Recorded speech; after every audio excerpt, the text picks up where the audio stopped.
Welcome to World Action and Reaction News. Let's start today's news snapshot.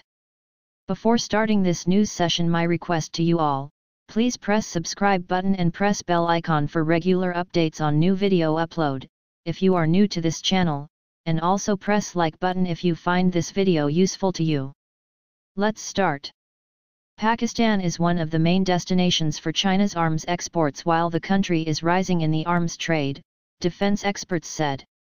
Pakistan has recently signed contracts to acquire an undisclosed number of frigates from China and is also planning to buy 8 submarines from the country, reports China's state newspaper Global Times here on Monday.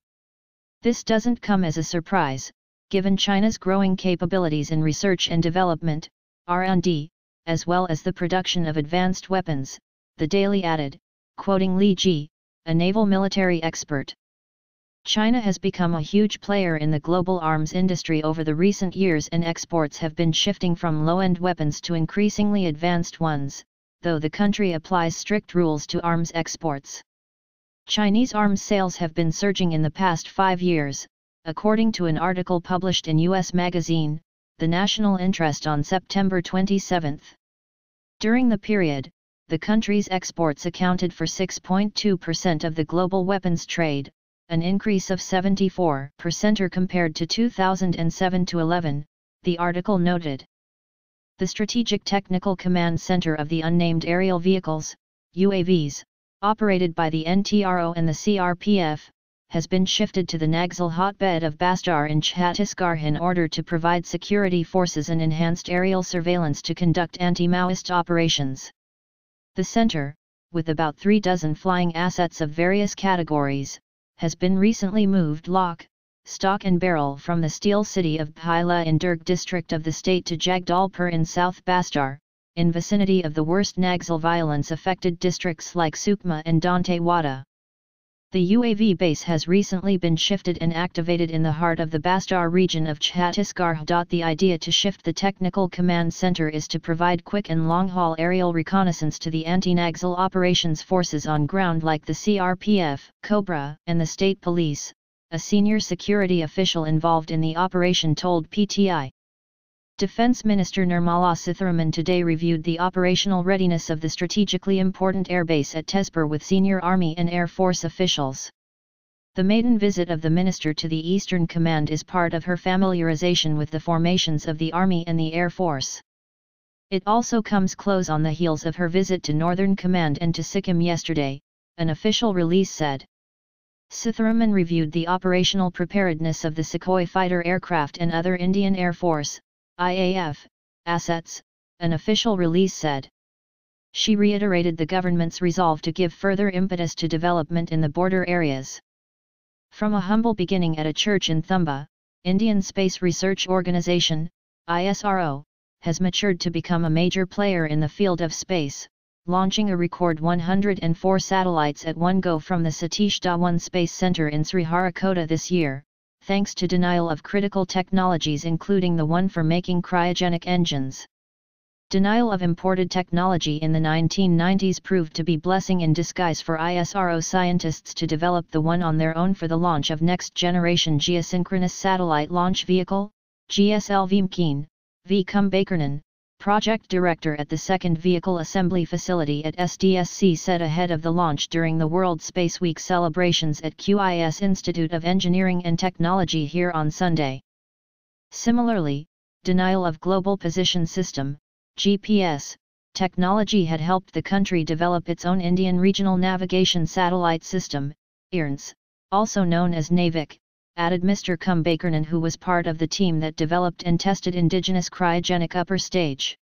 The Shar Center is fully geared to launch many more number of satellites in various orbits at a much lesser cost when compared with those in developed countries, he asserted. Pakistan Prime Minister Shahid Khaqan Abbasi has said the days of Islamabad's dependence on Washington to meet its military requirements have ended. In an interview to Arab News, published on Monday, the Prime Minister said the world should recognize Pakistan's efforts in fighting the world's war on terror. If one source dries up, we have no option but to go to another source. It may cost more, it may consume more resources, but we have to fight that war, and that's what we emphasized to all the people that we met. We have major US weapons systems in our military, but we've also diversified our arsenal. We have Chinese and European systems. Recently, for the first time we inducted Russian attack helicopters, Abbasi said. There were a few red faces in the Indian Air Force today as the Surya Kiran Aerobatics team, which performed several heart-stopping mid-air maneuvers during the Air Force Day celebrations at the Hindon Air Base, also, among other air formations, flew what was called the Gripen formation. The Swedish aerospace firm Saab, which manufactures the Gripen fighter planes, is in the running to bag a major contract to provide 100 single-engine fighters to the Indian Air Force and is locked in a direct contest with U.S. defense firm Lockheed Martin, which is currently offering its latest F-16 Firejet to IAF. So, the Gripen formation performance by the Surya Kiran could not go unnoticed and sparked some speculations. DRDO scientist Drive S. Guru Prasad, while speaking at DefTech 2017 organized by Confederation of Indian Industry, CII, has listed development of next-generation Pinaka Mark III heavy rocket launcher as one of the futuristic projects initiated by DRDO. Mark III variant will have a range of 120 kms and can carry 250 kg payload, which is likely to make its debut by 2020. Next-generation Pinaka will be replacing Russian-supplied Smerch multi-barrel rocket launcher, MBRL, which has a range of 90 kms. India earlier this year equipped Pinaka Mark II with a navigation, guidance, and control kit and has been transformed to a guided Pinaka. Mark II successfully has hit targets from 70-75 kms successfully and will soon enter production. Mark I, which has a maximum range of 42 kms, already has been inducted into Indian Army, and by 2026 Indian Army will have 22 Pinaka regiments. Indian Army has 62 Smerch batteries in its inventory, and needs for the development of Pinaka Mark III was felt when Russia refused to give India local license production due to fears that transfer of technology will enable India to fast-track its own local heavy multiple rocket launcher programs. The Ministry of Defense has initiated a fresh move for acquisition of close quarters battle (CQB) carbine guns for the Indian Army after a previous deal with an Israeli firm had to be called off last year because it involved a single vendor. A senior MOD official, associated with the development, told Toy over phone that a request for information about the weapon was issued recently. A request for information, RFI, relating to CQB carbine guns of 5.56 caliber, with a minimum striking range of 200 meters, was issued a few days ago. It sought offers from global as well as Indian vendors, the official said.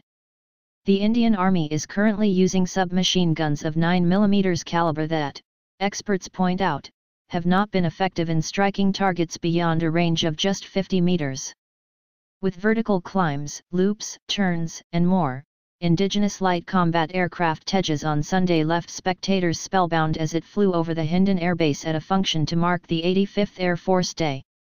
Poor visibility failed to play spoilsport for the indigenous fighter, the most recent one to join the Indian Air Force, as it took off right in front of the area where the parade was held, with a vertical climb followed by a loop.